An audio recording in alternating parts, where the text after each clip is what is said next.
علی اور جادوئی کتاب کی مختصر لاہور کی ایک تنگ گلی میں علی نام کا ایک نوجوان اپنی ماں کے ساتھ رہتا تھا جو ایک پرانی کتابوں کی دکان پر کام کرتا تھا۔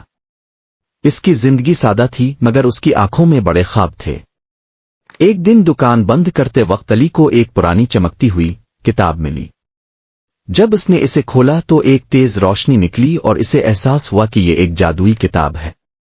رات کو جب علی نے اس کتاب میں موجود شاندار شہر کی تصویر پر توجہ مرکوز کی تو وہ فوراً اس نئے شہر میں پہنچ گیا۔ وہاں علی نے گھنٹوں تک بڑی لائبریریوں میں علم حاصل کیا، پھر وہ واپس اپنے کمرے میں لوٹ آیا۔ اس جادوئی علم کی وجہ سے علی نے اپنی زندگی بدل ڈالی۔ اس نے اپنے محلے کے بچوں کو پڑھانا شروع کر دیا اور اپنی دکان کو علم و روشنی کا مرکز بنا دیا۔